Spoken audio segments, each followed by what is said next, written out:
Assalamualaikum warahmatullahi wabarakatuh. Halo guys, kembali lagi dengan saya Yudhani.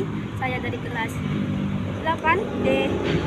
Di sini saya akan mempresentasikan tentang bagaimana kehidupan masyarakat Indonesia pada penjajahan Belanda, Inggris, Jepang. Pertama, kehidupan masyarakat Indonesia pada masa Belanda. Perkembangan Indonesianisme dan integrasi Barat di Indonesia menyebabkan perubahan masyarakat Indonesia pada berbagai bidang. Pada awal kedatangan bangsa Belanda atau Force diterima dengan masyarakat Indonesia. Hubungan perdagangan tersebut kemudian menjadi hubungan persatuan atau penjajahan.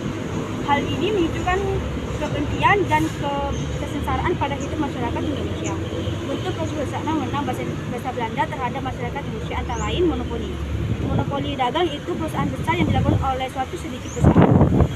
Belanda melakukan monopoli rempah-rempah di Indonesia dan masyarakat atau kerja-kerja Indonesia wajib menjual rempah-rempah.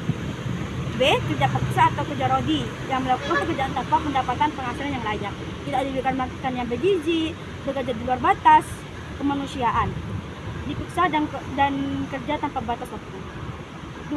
Kehidupan masyarakat Indonesia pada masa penjajahan Inggris. Pada masa penjajahan Inggris, perkembangan kolonialisme dan integrasisme di Indonesia menyebabkan perubahan masyarakat dalam berbagai bidang. Kebun Raya Bogor merupakan salah satu bukti pengaruh kuasaan Inggris di Indonesia. Saat Inggris menguasai Indonesia, gubernur sebagai daerah penjajahan adalah sistem sewa tanah. Sistem sewa tersebut memiliki ketentuan antara lain sebagai berikut. A. Petani harus menyewa tanah meskipun dia memiliki tanah tersebut.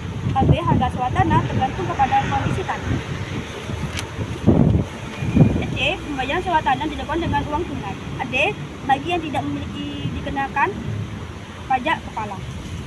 Sistem tanah paksa, sewa yang mengabaikan seakan-akan rakyat tidak memiliki tanah, padahal tanah tersebut dimiliki rakyat. Hasil sewa tanah juga tidak seluruhnya untuk melakukan masyarakat.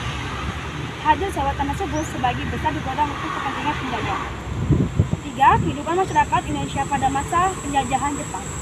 Jepang melakukan rekrutmen anggota Romusa dengan tujuan mencari bantuan tenaga yang lebih besar untuk membantu Jepang dan mencairkan aktivitas Jepang.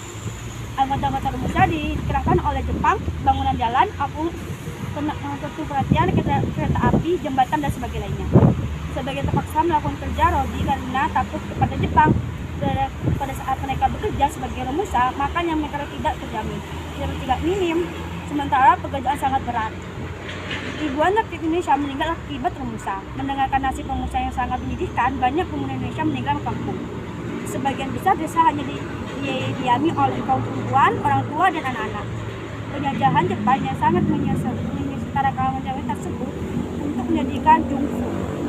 Jungfu adalah wanita dipaksa Jepang menjadi penghibur Jepang sebagai pos medan pertempuran. Banyak gadis-gadis desa yang dipaksa tentara Jepang untuk menjadi jungfu. Jepang tidak hanya mengurus tenaga rakyat Indonesia, Jepang mengambil alih seluruh aset ekonomi Belanda dan mengawasi secara langsung seluruh usaha pada masa panen.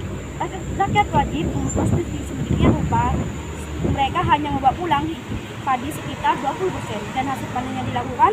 Kondisi ini mengakibatkan musibah kelaparan dan penyakit busung lapar di Indonesia. Oke guys, cukup sekian presentasi dari saya.